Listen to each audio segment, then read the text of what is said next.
Sa mga mahilig sa magic, meron tayong tinatawag na bilis ng kamay. Ito yung dahil sa bilis ng galaw ng mga kamay mo at mga daliri, parang hindi mo nahuhuli yung pandaraya. Yung tinatawag sa English na sleight of hand. Ngayon, alam mo bang meron din tinatawag na sleight of tongue? Ito naman yung mga madulas na pagbitaw ng mga salitang Ingles na sa una, akala mo parang tama. Pero actually, nabubudol yung tenga mo. Kagaya nito. Waiter, Yes, ma'am. pag mag-order ba ako ng kare-kare, how does it take so long? Sige po, ma'am. Check ko po. Balikan ko po. Okay, sige. How does it take so long? Tunog tama, no? Pero mali siya, actually. Yung napanood nyo, yun yung pa-cute na version. Ito naman yung papogi.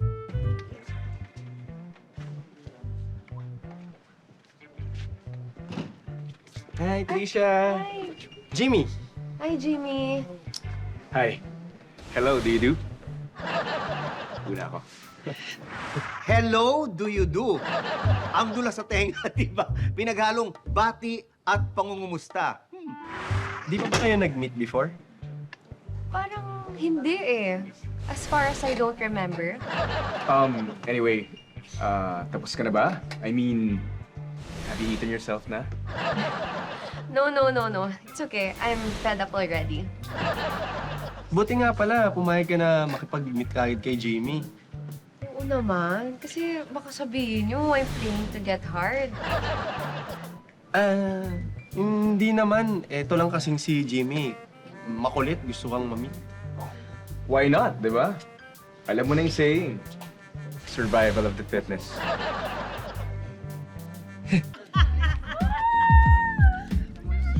Sorry. Oh my gosh! Sis, bakit mo naman kinuha yung glass ng husband ko? Ay, sorry. Husband mo ba yan? Sorry. Akala ko kasi waiter. Grabe ka naman, sis. Di ba dati yung husband mo, ang pogi? Bakit? Di ba nag-iba na yung itsura ng husband mo? Dati ang gwapo niya at saka ang fit. Kasi nagkakaedad na din.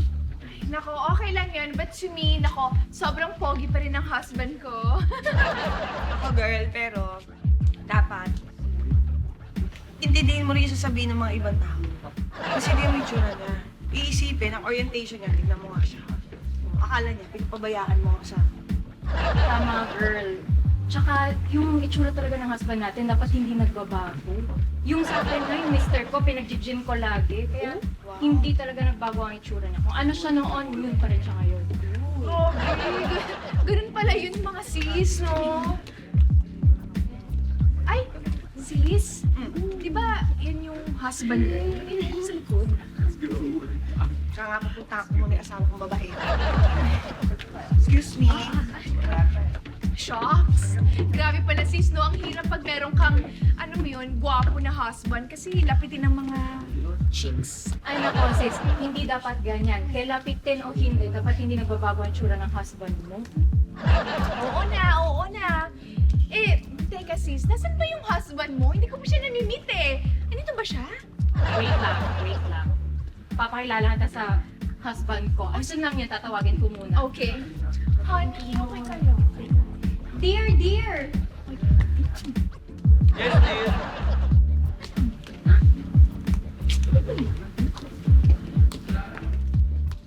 Hi, dear!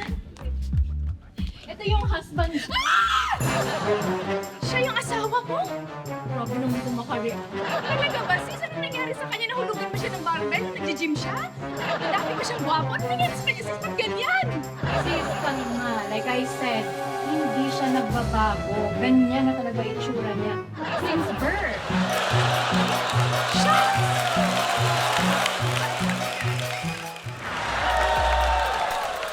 Okay, base sa talo ng mga judges kanina, ang natalo sa game ay si Elle with only 2 points na sayang.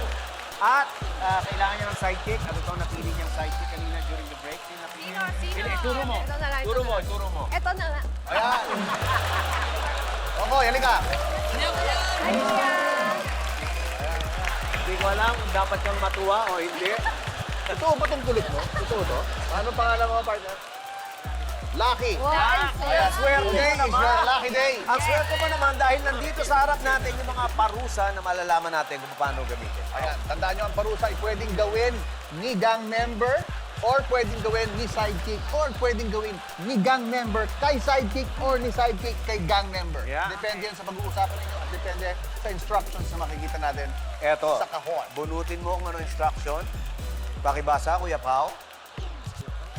Kuya Pao. What? Ang Ang parusa ay pie. Oh. Pie. Pie. Ngayon, pag-usapan nyo, sino ang pagpapay kanino? Kausap ako. Hello. Oh. Patapos na close na Okay, pie sa mukha ang gagawin. Napakabait naman talaga ni Elle at ni Lucky. Go, Elle. Hey! Oh, di ba? Palakpakan natin si Elle at si Lucky. Okay daw si Lucky. Naging si Ultimate Warrior. Maraming salamat, siyempre, kay Elle at saka kay Lucky. Thank you for being a good sport. Maraming salamat sa magtutok nyo ngayong gabi. Thank you, Elle. Thank you, Bea. Maraming salamat sa inyong pagbisita. Nag-enjoy ba kayo? Yes! Bea, did you enjoy? Yes! Ayan. Sobrang nag-enjoy. Kaya gusto ko mag-groupie tayong lahat. Ayan, mag-group tayo. Tapusin na muna natin the show. See you all next Sunday. Dito lang sa longest running gag show ng bansa. This is